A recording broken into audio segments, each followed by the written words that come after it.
Aspire to empower. Aspire to sustain. Aspire to principled leadership. Aspire to create opportunity. Aspire to inspire. We are Central Methodist University Sife, and we aspire to make a difference.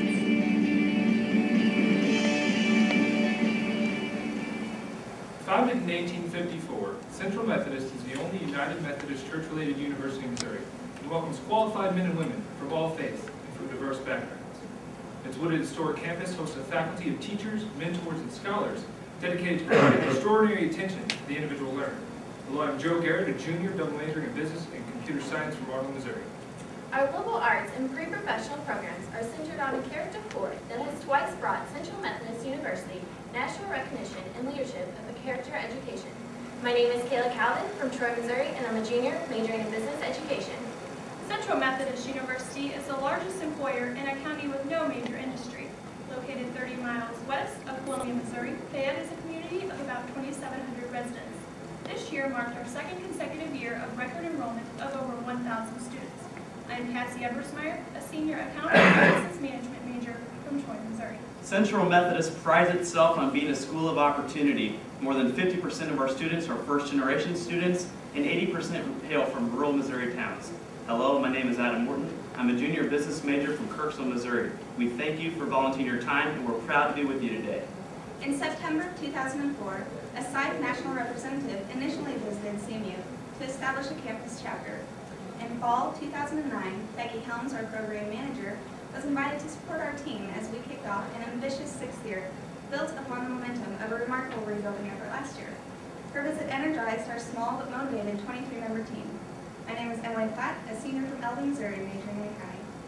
The Sife team of Central Methodist University is a student-driven organization that seeks out opportunities to interact with the campus, the Fayette community, and beyond. We strive to provide people with the tools necessary to enhance their lives through learning, teaching, and practicing the principles of free enterprise.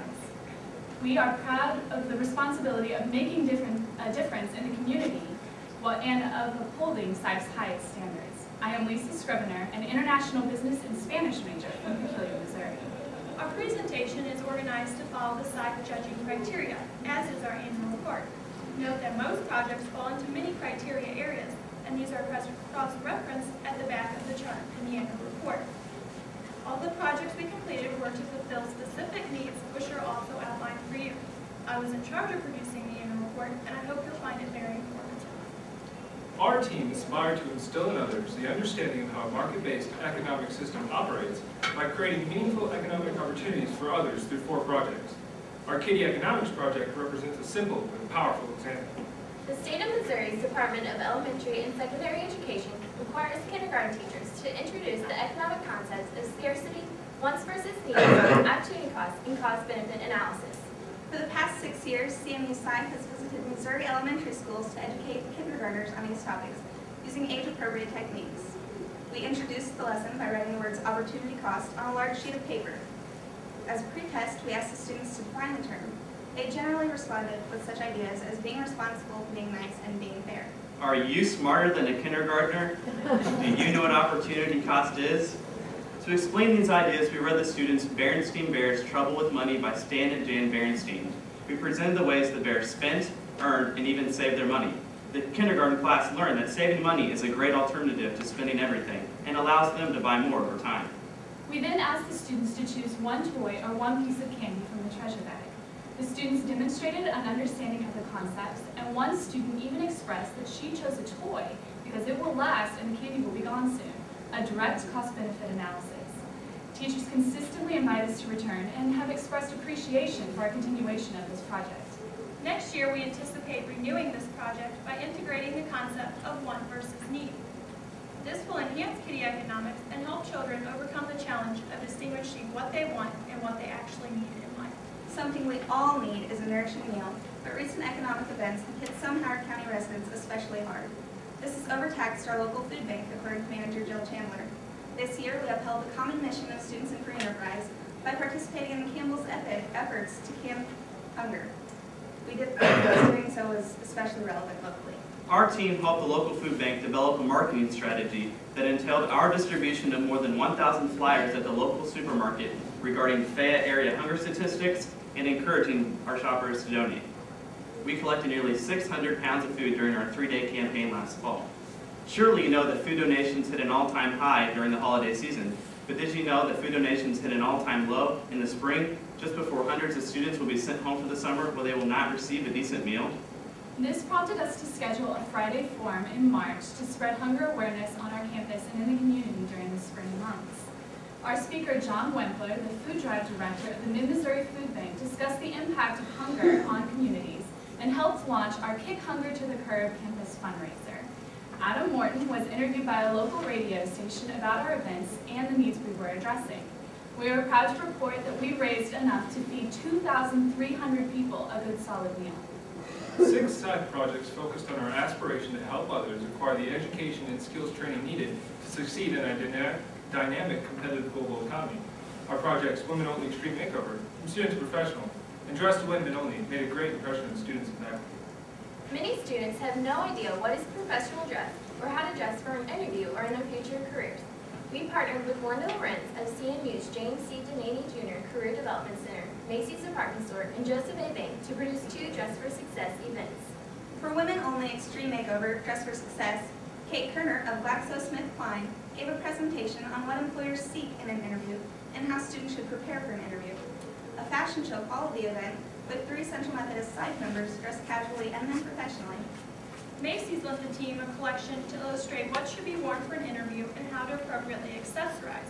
Commentary explained what to look for when shopping for the appropriate suits and how to portray professional mannerisms. Mr. William DeBear from Joseph A. Bank explained to male students how to dress for that important interview, how to build a business-working wardrobe, and how to look great without spending a fortune. He stressed you have 30 seconds to make a great first impression, and you need to dress for the job you want. For the 4th year, we partnered with the Career Development Center to organize our annual Career Expo. Due to the current recruiting climate, employer attendees were down from years past, but still strong at 54 organizations, including site donor companies Enterprise Rent-A-Car, Sherwin-Williams, and Aflac. This year, Frito-Lay attended our expo for the first time as a direct result of Mr. Tony Coit, a regional manager, approaching our team to begin a relationship after watching our competition presentation last year. In previous years, students dressed less than professionally when attending career expos. However, we believe that our Dress for Success events for both men and women have helped students understand how to portray themselves to recruiters in the best possible light. For the 2nd year in a row, a majority of the students attending the career expo have been dressing appropriately, according to the evaluations from returning employers. In economic times such as these, being a successful entrepreneur is a challenge. We aspire to educate others about how to succeed as an entrepreneur and how to improve an existing business. We completed 8 projects in this criterion, and our startup nonprofit stands out as an excellent example. This year, our team rose to a new level by partnering with an organization known as Peace Care. Peace Care approached our team to help create financial statements so that they might receive a nonprofit status in the first segment of the project. In the second phase, we'll help secure funding through grant applications, as well as exploring alternative options for self-sufficiency. By collaborating with Peace Corps, U.S. primary medical care training programs, U.S. schools of public health, and global communities, Peace Care helps to reduce global health disparities through sustainable relationships between communities of need and entities of resource. You've heard the saying, give a man a fish, he eats for a day. But teach a man to fish, and he eats for a lifetime. Essentially, Peace Care aspires to teach communities in impoverished countries how to provide their own basic medical aid. Africa accounts for 24% of the world's diseases, while only having 3% of the world's medical workforce. The training resident physicians can provide for the underserved communities by partnering with the Peace Corps, a sustainable way for Peace Care to impact the global healthcare shortage. Our participation in launching this organization currently focuses on the development of financial statements and establishing Peace Care as a nonprofit organization. Next steps include further development of their business plan and assistance in planning their pilot projects to Jordan and Senegal, Africa over the next 12 months. We feel international initiatives are very important, and we are intentionally extending our reach to a global community through this partnership. Successfully establishing a new entrepreneur venture requires marketing to the public. Change.org holds an annual Ideas for Change competition where new social entrepreneurship ideas are voted on by the public. This year, we became advocates for Peace Care in this competition on a vote drive both online and in our student center on campus.